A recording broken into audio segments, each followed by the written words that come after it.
जय माता दी, जय मां कामाख्या।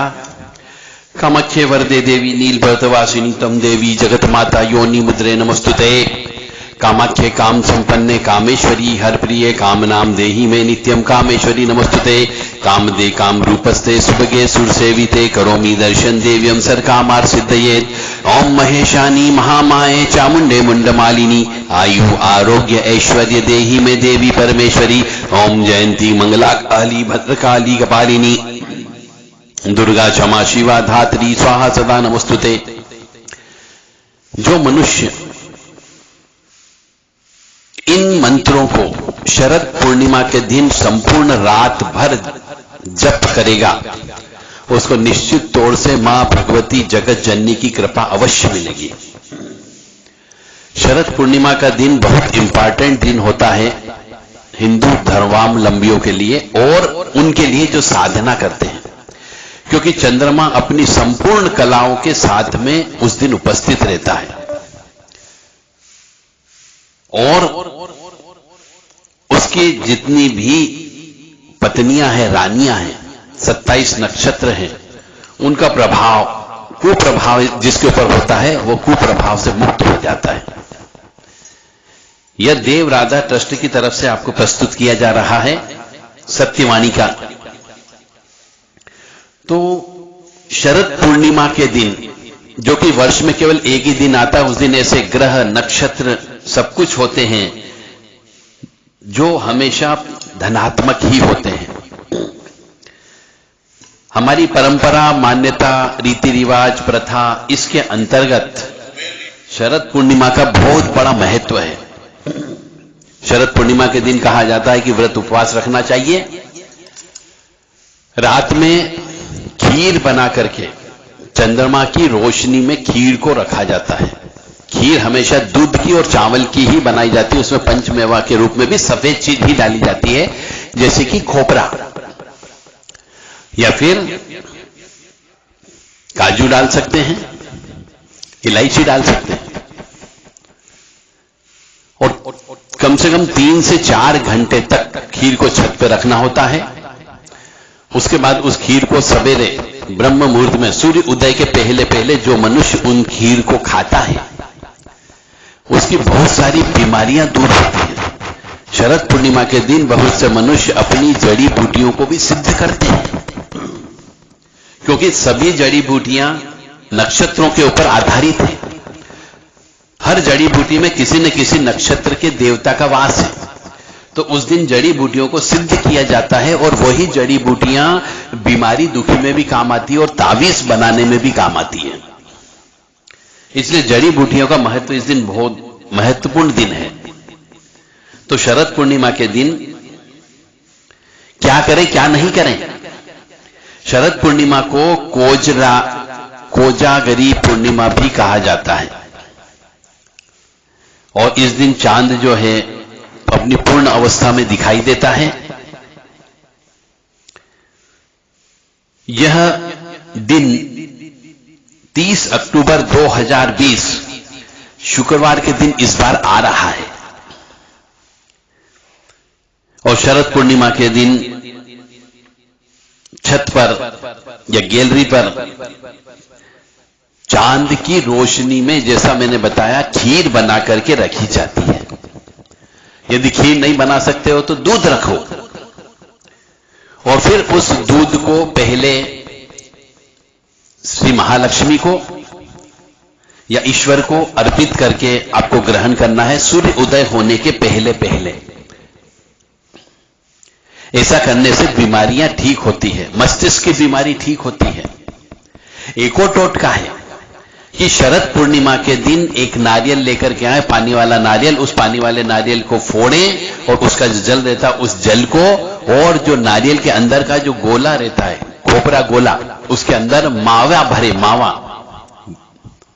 और उस मावे को भरने के बाद में उसको इस प्रकार से रखें कि चंद्रमा की किरणें उस खोपरे गोले के ऊपर और मावे के ऊपर पड़ती रहे। कम से कम 4 घंटे आपको ये रखना है और उसके बाद में वो मावा और खोपरा गोला, जिसको मस्तिष्क की बीमारी है, उसको खिलाना चाहिए। जिसको एक तरफ सिर दर्द होता है, उनको भी खाना चाहिए। जिनको अस्थमा की बीमारी है उनको खाना चाहिए। जिनको लंग्स से संबंधित बीमारी है, फेफड़े से संबंधित बीमारी है, सर्दी खांसी से संबंधित बीमारी है, एलर्जिक है, उन मनुष्यों को यह टोटका अवश्य करना चाहिए। खीर बना करके रख करके सूर्य उदय के पहले पहले खाना है। और खोपरा गोला भी जिसके अंदर मावा भरा हुआ हो, जिसके अंदर पूरी रात भर चंद्रमा की किरणें पड़ी हो, उनको भी खाना चाहिए। और यह बहुत महत्वपूर्ण दिन है। इस दिन महालक्ष्मी को प्रसन्न किया जाता है। तो जो मनुष्य इस दिन चंद्रमा की रोशनी में बैठ करके महालक्ष्मी के मंत्रों का जप करता हो, हवन करता हो, उसको महालक्ष्मी की कृपा प्राप्त होने की संभावना बहुत ज्यादा बढ़ जाएगी।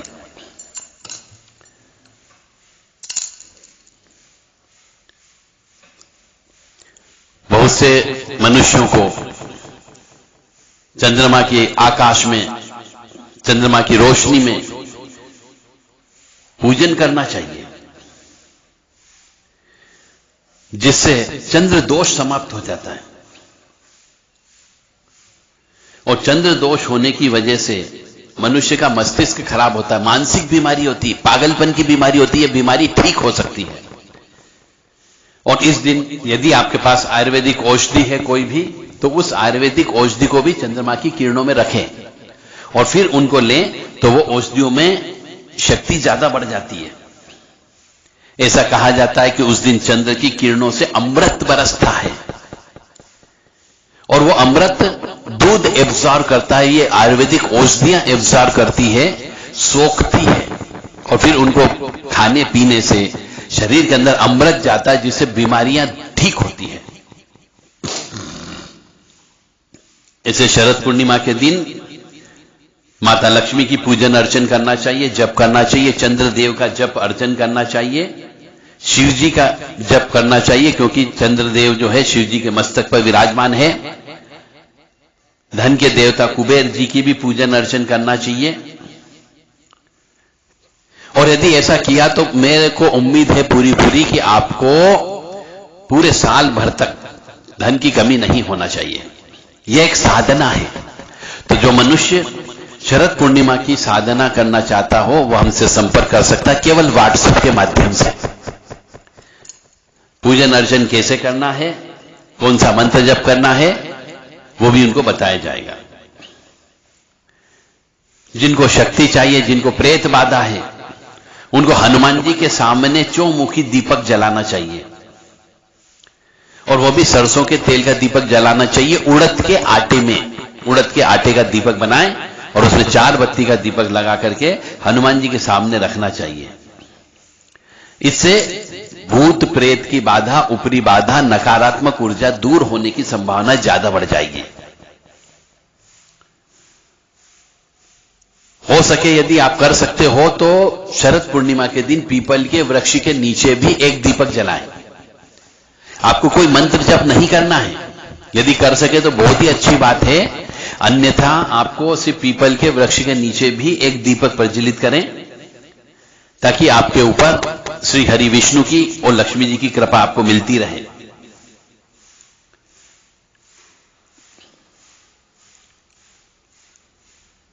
जिस घर में पति पत्नी के मध्य विवाद होता हो, उनको चंद्रमा, शरद पूर्णिमा के दिन चंद्रमा को दूध का अर्घ्य देना चाहिए।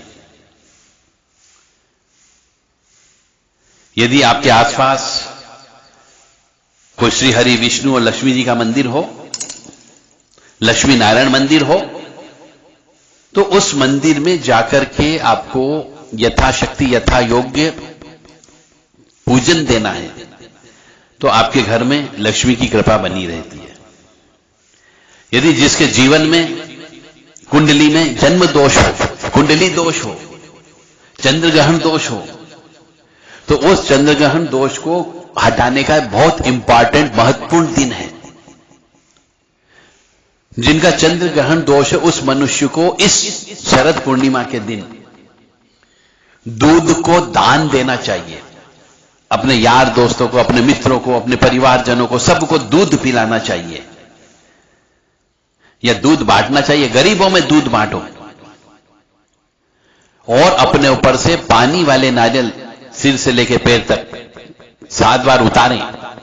कम से कम 5-6 नारियल आपको उतारकर बहती नदी में विसर्जन करें। और शरद पूर्णिमा के दिन हो सके तो बहती नदी में दीप दान अवश्य करें। यदि विधिवत पूजन अर्चन करना हो तो इस दिन शरद पूर्णिमा की व्रत की कथा भी होती है, वह भी सुनना चाहिए।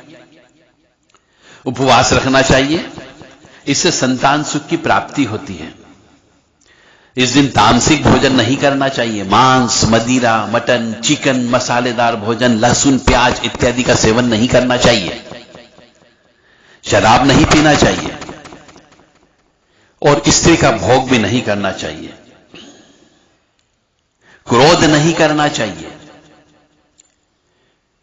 और इस दिन हो सके तो ज्यादा से ज्यादा ईश्वर का ध्यान करें। निराहार रहें तो ज्यादा अच्छी बात होगी।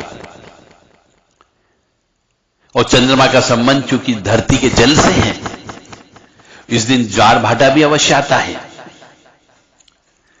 क्योंकि इस दिन चंद्रमा अपनी पूर्ण अवस्था में रहता है तो पानी को अपनी ओर खींचता है। उसमें विद्युत या चुंबकीय शक्ति है, तो पानी को और अपनी ओर खींचला, इसलिए ज्वार भाटा आता है। तो इस दिन क्योंकि अपने शरीर में भी 69 से 70% जल होता है, तो उस दिन जिनकी मानसिक स्थिति खराब होने की संभावना रहती है, चंद्र ग्रहण ज्यादा होता है, जिनको जलोदर रोग होता है, उनका रोग बढ़ने की भी संभावना होती है। इसलिए उस दिन उनको दूध का दान करना चाहिए, जल का दान करना चाहिए। घर से बाहर नहीं रहना चाहिए, गाड़ी नहीं चलाना चाहिए। इस दिन फल का सेवन ज्यादा से ज्यादा करना चाहिए और सात्विक आहार का प्रयोग करें। कोई भी ऐसी नकारात्मक क्रिया न करें जिससे आपको तकलीफ होने की संभावना बनती हो। शरद पूर्णिमा के दिन रात भर जगना चाहिए और रात भर जगने के साथ साथ यदि आप जप कर सकें अपने इष्ट देवता का, श्री महालक्ष्मी का, श्री नारायण का, तो निश्चित तौर से आपको सुख की प्राप्ति होगी। कहने का तो बहुत सारी चीजें हैं। इस दिन हो सके तो चंद्रमा के नाम से जो 27 नक्षत्र होते हैं उनके नाम से हवन भी करना चाहिए। हवन करने से आपको सुख, समृद्धि, शांति की प्राप्ति होगी, यश मिलेगा, कीर्ति मिलेगा।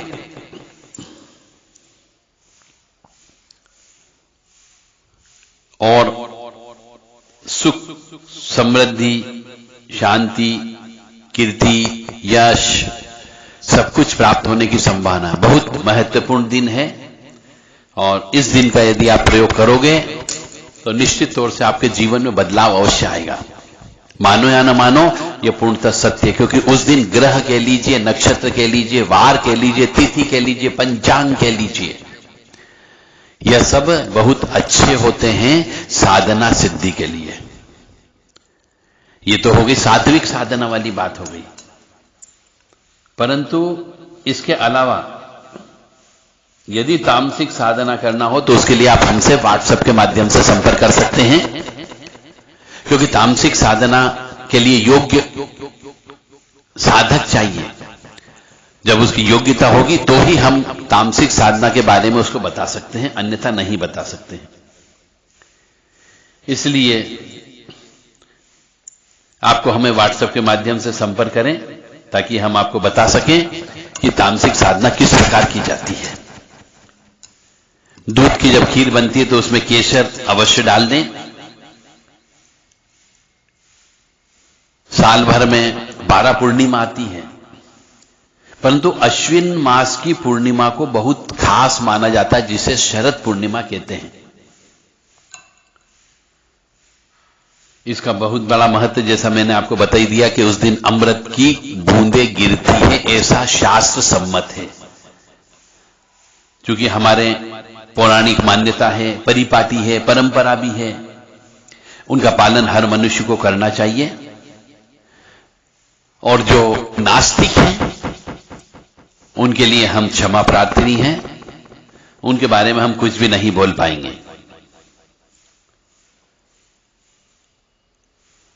तो शरद पूर्णिमा का दिन शाम को 5:47 से पूर्णिमा का प्रारंभ हो जाएगा 30 अक्टूबर को। जो 31 अक्टूबर को भी रात 8:21 तक पूर्णिमा तिथि समाप्त होगी। पर इसका जो महत्वपूर्ण समय है वो है रात्रि काल। 4 बजे तक का समय तक आपको खीर, खोपरा गोला, फूटा हुआ नारियल और मावा, सफेद, ये सब चीज सफेद होती, दूध भी सफेद होता है, ये सब चीज रखें और उनको ग्रहण करें ताकि आपको बीमारी से मुक्ति मिल सके। विशेष तौर से मस्तिष्क से संबंधित बीमारी से आपको मुक्ति मिल सकती है।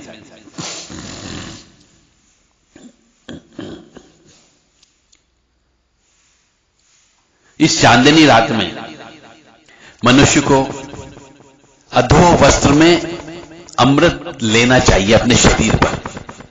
कहने का अर्थ यह है कि कम कपड़े पहन करके चांदनी रात में बैठे, चंद्रमा की रोशनी को अपने शरीर में एब्जॉर्ब करें, अमृत की जो बूंदें गिरेगी उन्हें अवशोषित करें, उन्हें स्वीकार करें, ताकि आपका शरीर पवित्र हो सके, शुद्ध हो सके अमृत की बूंदों से।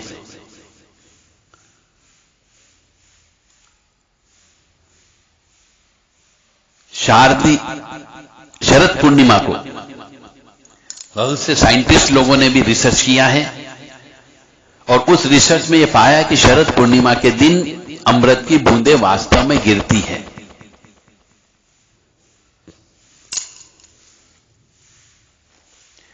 यदि खीर को आप स्टील के बर्तन में रखें या चांदी के पात्र में रखें तो अच्छा होगा,